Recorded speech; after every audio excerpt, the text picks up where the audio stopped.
بسم الله الرحمن الرحیم. تاسو ډیره مننه جی.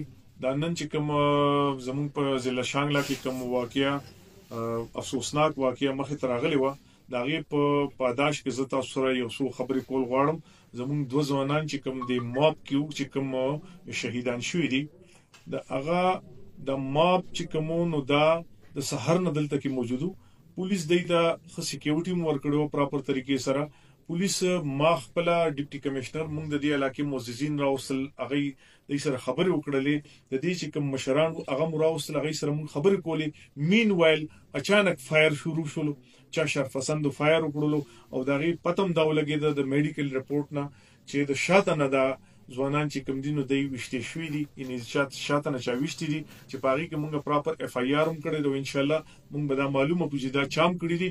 زه دا ویل غواړم چې د شانګلي پولیس او دا خلک چې کوم دي دا یو خلک دي، دا پولیس او دا چې کوم وفات شوي دي کوم زخمیان دي نو دا زمونږ بچي دي.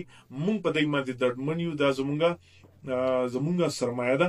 او چې چا هم په دې سازش کې کوم کار کړی نو هغه به ان شاء الله مونږ خپل کیفر کردار ته انجام ته ورسو. په دې کې د پولیس ځوانانو زخمیان دي، په کانو باندې لګیدلې دي او دا شانته عام خلک نورم پکې په کانو باندې لګیدلې چې هغه پولیس فورن ریسکیو کړی دي، هسپتال ته رسولې دي.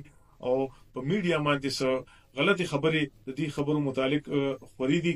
نو بالکل غلطه خبره ده. دوه کسان دي چې دا د کسانو نه د چانم لګیدلې، خو د شاته نه د لګیدلې دي او هغه خلک چې کوم دي نو په هغه کې موږ کار کوو چې موږ معلوم کو چې دا څوک خلک دي. ډیر مهرباني.